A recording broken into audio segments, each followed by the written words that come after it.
So mga kaibigan, update lamang po tayo sa lagay ng ating panahon, no? So patuloy pa rin po natin binabantayan mga kaibigan. Ito pong hypnosis natin galing po sa DOST Pag-asa, no? Southwest monsoon pa rin po nakaka-apekto sa ilang bahagi po ng Southern Luzon at ng Visayas area. Pero bago tayo magpatuloy mga kaibigan, palike and subscribe po muna and pahit na rin po ng notification bell. Maraming salamat po. Bukas po mga kaibigan, no, ay posible pong magpaulan, no? Ito pong hanging habagat sa ilang area po ng Palawan at kasama na pong Occidental Mindoro.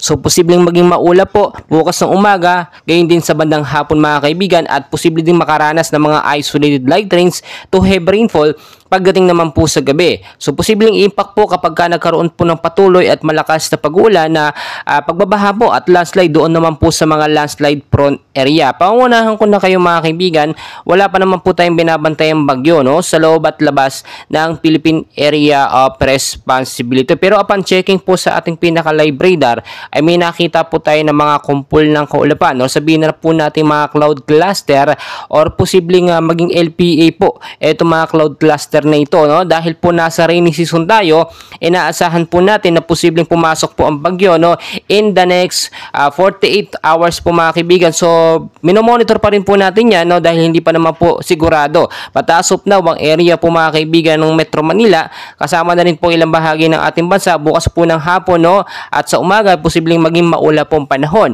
at sa gabi posibleng makaranas naman po ng isolated light rains to heavy rainfall.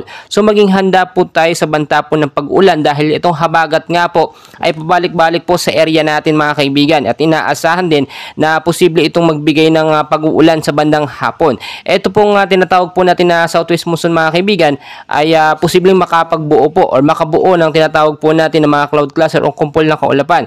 Kahit wala pong bagyo ay parang bagyo or sabihin natin sama ng panahon itong southwest monsoon, yung simula po or indikasyon ng tag-ulan mga kaibigan.